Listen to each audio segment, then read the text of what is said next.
अगर भक्त का प्रेम सच्चा हो तो भगवान उसके लिए नंगे पांव दौड़े आते हैं।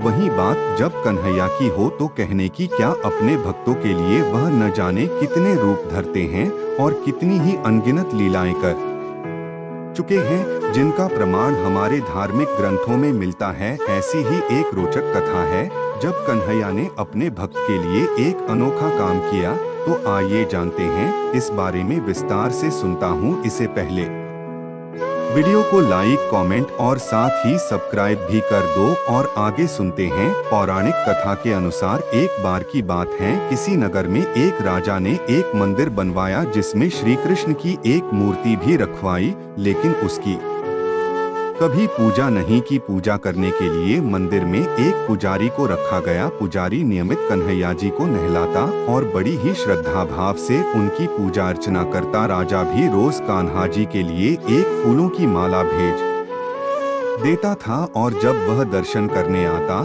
तो पुजारी उस माला को उतारकर राजा को पहना देता। ऐसा करते करते पुजारी की भी उम्र बीत चुकी थी। एक दिन किसी वजह से राजा नहीं आ सका तो उसने एक सेवक के हाथ मंदिर में माला पहुंचा दी और कहलवाया दिया कि आज वह मंदिर नहीं आएगा, इसलिए पुजारी उसका इंतजार ना करें। इतना कहकर सेवक चला गया। पुजारी ने हमेशा की तरह कन्हैया जी को माला पहना दी, लेकिन जब शाम हुई तो पुजारी यह सोचने लगा माला उतारकर किसे पहनाई जाए। उसने सोचा क्यों न ये माला आज मैं ही पहन लूं, वैसे भी मेरी उम्र हो चली है, जीवन का क्या पता कब खत्म हो जाए। इतना सोचकर पुजारी ने माला उतारकर अपने गले में डाल ली, लेकिन इतने में ही सेवक आ गया और उसने बताया कि राजा की सवारी मंदिर में पहुंचने वाली है। कि सवारी आने की बात जब पुजारी ने सुनी तो वह डर गया। उसने सोचा कि अगर राजा ने उसे देख लिया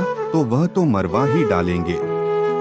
आनन फानन में पुजारी ने माला उतारकर वापस कन्हैया जी को पहना दी। जैसे ही राजा अंदर आया तो हमेशा की ही तरह पुजारी ने माला कान्हा जी के गले से उतारकर राजा को पहना दी, लेकिन माला पर लगा सफेद बाल देखकर राजा समझ गए कि पुजारी ने यह माला स्वयं ही पहनी थी। बस फिर क्या था, राजा क्रोधित हो उठे और उन्होंने गुस्से में पुजारी से पूछा कि माला पर सफेद बाल कहां से आया। तब राजा की बात सुनकर पुजारी डर गया और बोल पड़ा, ये तो कन्हैया जी का है। अब तो राजा और भी क्रोधित हो गए, क्योंकि कान्हा तो भगवान हैं और उनके बाल सफेद कैसे हो सकते हैं। इसीलिए राजा ने फरमान सुना डाला कि कल श्रृंगार के समय राजा खुद आएंगे और देखेंगे सच में ही कान्हा जी का सफेद बाल है या पुजारी झूठ बोल रहा है। उन्होंने कहा कि अगर पुजारी ने झूठ बोला होगा तो उसे फांसी दे दी जाएगी। राजा का फरमान सुनकर पुजारी का बुरा हाल हो गया। उसने सोचा अब क्या करें, कहाँ जाए, अब तो उसका मरना तय है। तब रोते रोते वह भगवान की शरण में पहुंचा और उनसे कहा कि हे केशव, मुझसे झूठ बोलने का अपराध तो हुआ है, लेकिन हो सके तो मुझे क्षमा कर दें और राजा से रक्षा करें।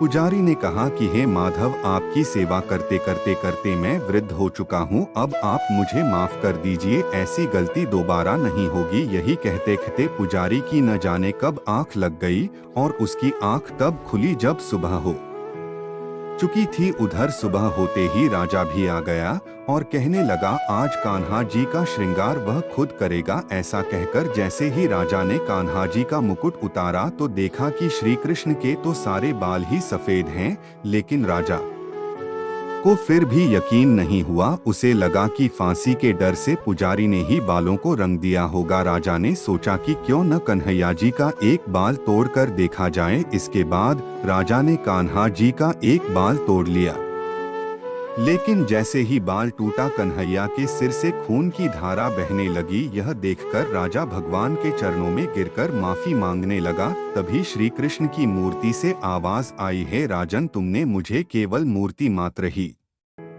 समझा, इसलिए आज से मैं तुम्हारे लिए केवल मूर्ति मात्र ही रहूंगा। लेकिन पुजारी ने सच्चे मन और पूरी श्रद्धा से मेरी भक्ति की है, इसलिए उसकी अनन्य भक्ति को देखकर मुझे अपने बाल सफेद करने बड़े कन्हैया जी ने कहा कि भक्ति में कभी भी संशय नहीं होना चाहिए और सच्चे भक्त की लाज तो मैं कभी जाने ही नहीं देता। आपको ये वीडियो कैसी लगी कमेंट करके बताओ। आशा करता हूँ कि आपको हमारी वीडियो अच्छी लगी होगी, तो आप हमारी वीडियो को लाइक, कमेंट, सब्सक्राइब और शेयर जरूर करें और बेल आइकन दबाना ना भूले। धन्यवाद। जय श्री कृष्णा।